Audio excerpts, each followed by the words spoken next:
Mother dear, I'm writing you from somewhere in France, hoping this finds you well. Sergeant says I'm doing fine, a soldier and a half. Here's a song that we'll all sing, it'll make you laugh. We're gonna hang out the washing on the Siegfried line. Have you any dirty washing, Mother dear? Good day, chaps, and welcome to what might be the most British video on this channel. Add a slight bit of grit to your voice and fully pronunciate every single word, and you sound like a pompous British gentleman. And not just any British gentleman, oh no. You start to sound a bit like you are from the royal family. Your accent comes with a bit of an Oxford twang, a bit of the old stiff upper lip.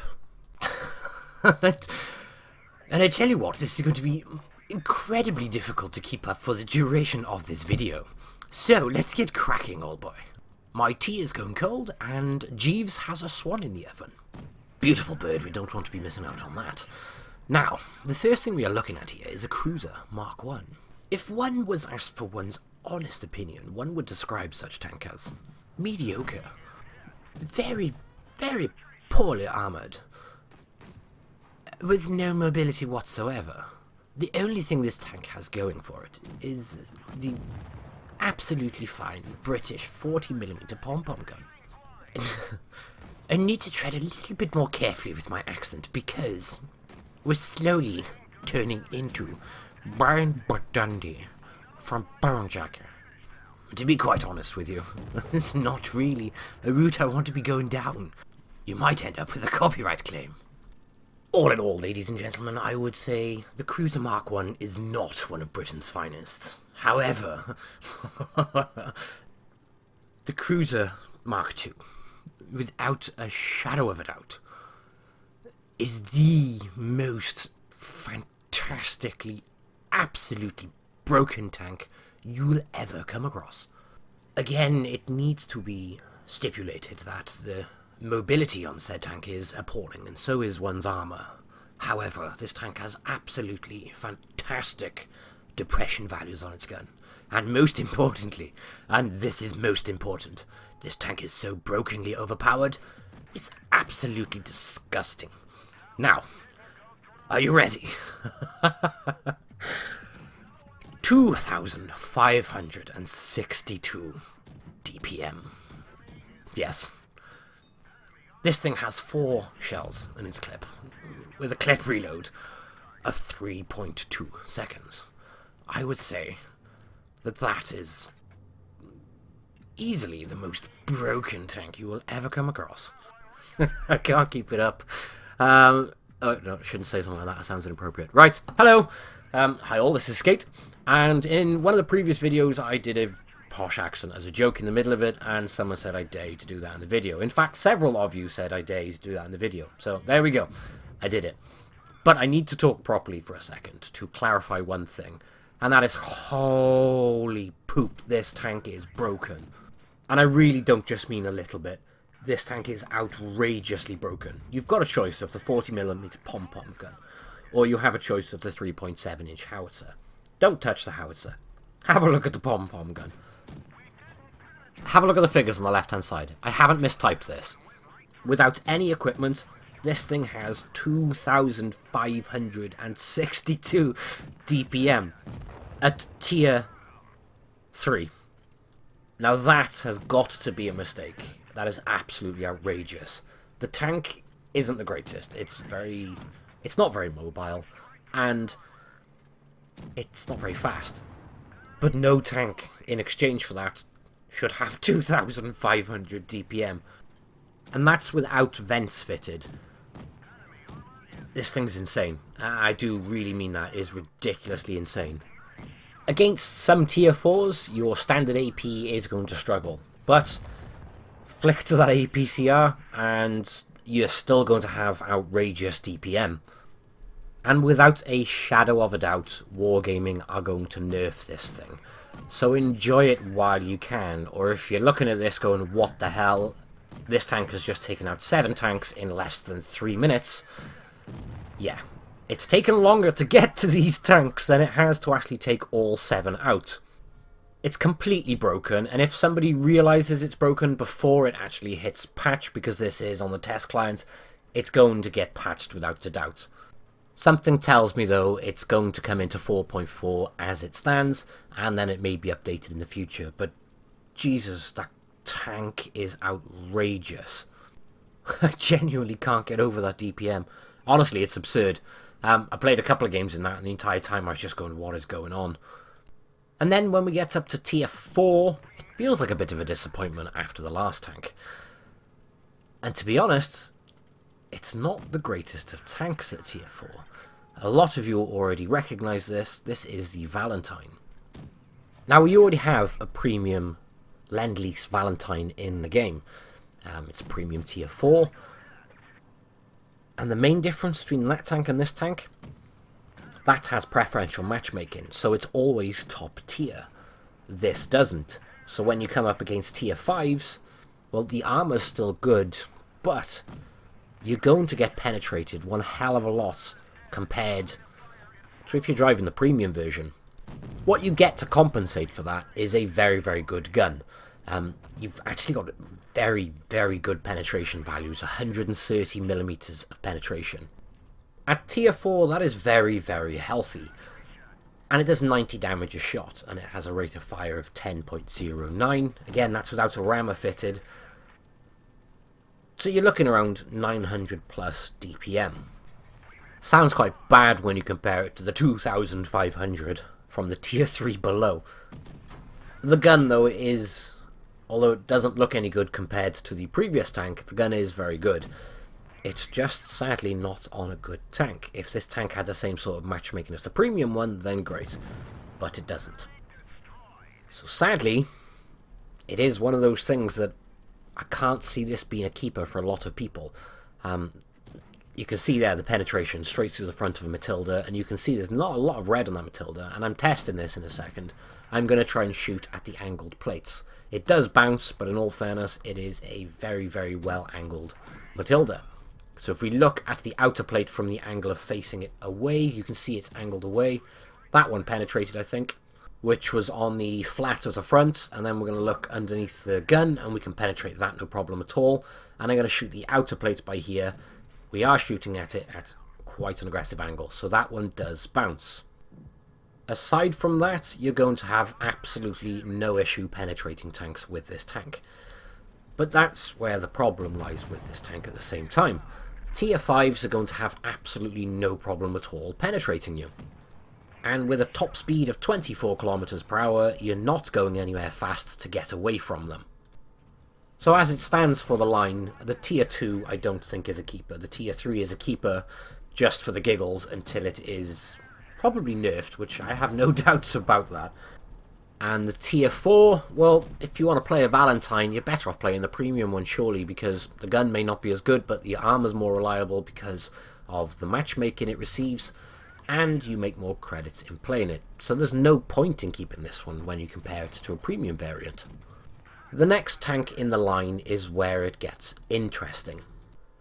You'll see there's a choice of 3 guns on this tank. The first gun being the 6-pounder Mark V, and then the next gun, which you can see you need to research to get to the Firefly, is the 75mm Mark III. You've also got a choice of the tier 5 derp gun, but to be honest, I wouldn't waste your time with that one. And you probably might even want to grind the tank with the 6-pounder on it, because you've got better DPM and you've got better penetration. The backhand of that is you have to leave your tank exposed for longer. So I've recorded 2 clips from the test server to show you the standard stock 6-pounder. Stats for that are on the left hand side, and then I can show you the fully upgraded 75mm M3 gun. And you can choose which you prefer. I probably am going to grind this tank out with this 6-pounder. Although you need to be exposed more often, the DPM is fantastic at tier 5. It's got 1700 DPM with this gun. It also has better penetration with this gun. It is the same gun which was on the previous Valentine, so 130mm of penetration. You're not going to struggle. And if there is anything which you really do need to change to APCR for, 180mm of penetration. And for that 180mm of penetration, you basically have 80 damage instead of 90. You're going to have no problems at all. And again, with this gun, you have the added benefit of being able to permatrack something. You won't be able to permatrack much in with the next gun. But with this one, I just think it's a better gun all round. And genuinely, the only downside I can see to this gun, when you compare it to the top 75mm, is quite simply, you need to expose yourself for longer to take advantage of that DPM. But not being funny, we're talking about a 3.2 second reload. So there is a lot of time exposed to fully maximize that. However, if there's something looking at you and is prioritizing a friendly on your team, again, you're going to have no problem at all unleashing that DPM. Or, as you do find with quite often with lower tiers, people do rush you. And again, when they rush you, that's going to be an added benefit of having the extra DPM. Because this gun with the 1700, that's about 300-400 more DPM than you'd get with the top gun. So again, this does fall down to your personal playstyle, how you are going to enjoy playing the Sherman. But personal recommendation, I would definitely be sticking and grinding out the 6-pounder. Sorry, grinding out this tank with the stock 6-pounder, not the top gun. Here's the top gun as a comparative for you. Have 160 damage per shot, and you have a rate of fire of just over 9, which gives you 1,452 damage, or thereabouts, per minute. However, look at the penetration values. You have 106mm. The other gun had 30. If you look at the APCR, you have 127mm. That's 3mm less than the stock ammunition on the previous gun. And in fact, I've made a mistake here. It's a very small mistake, but I do apologise. The traverse speed says 58 for both this screen and the last screen. However, that's not true. That's only 58 with the top gun, with the tank in top spec. When you go back to the 6-pounder, your track traverse goes up by 2 to 60. So you've got better mobility with the 6-pounder as well. So all day long, I would say the 6-pounder's the more viable option. Granted, you could argue the HE is better on this, but when it comes to average use, unless you get a game with a couple of really, really soft, squishy targets with less than 38mm of unangled armour, yeah, in every other circumstance, it's 6-pounder for me.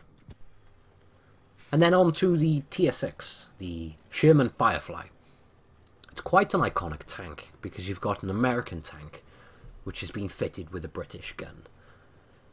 And what this basically did is bring the Shermans in with the ability of dealing with Tigers, and being able to penetrate them. So when a Firefly was seen, it was usually the top priority, purely because it had a very, very good gun. And in Blitz, it has a very, very good gun. That 17-pounder Mark 7 is a Tier 7 gun with some amazing penetration values, which is what this gun is all about. Although talking about the gun, I have to say one thing. I think it's been modelled a little bit too small on the tank. It's actually completely irrelevant, but I keep looking at it thinking, that gun just looks a little bit too small.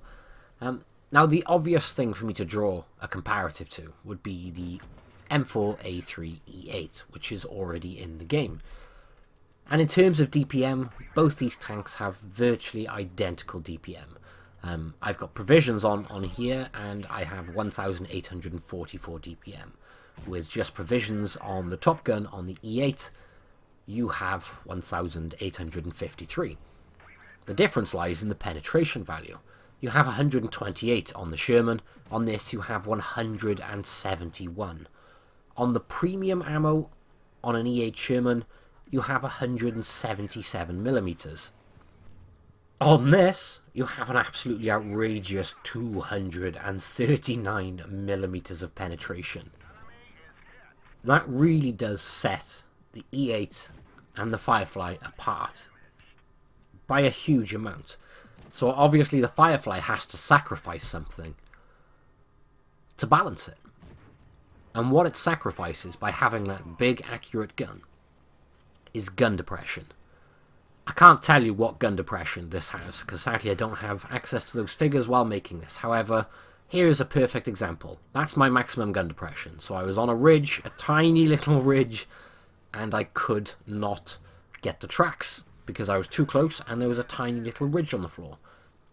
The gun depression's very, very bad. And on the E8, the gun depression's magical with 12 degrees. Now that's very important because it's the same tank with a different gun, pretty much.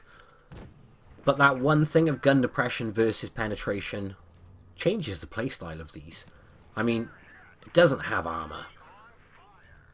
Yet with the Easy 8, you have that advantage of using the gun depression.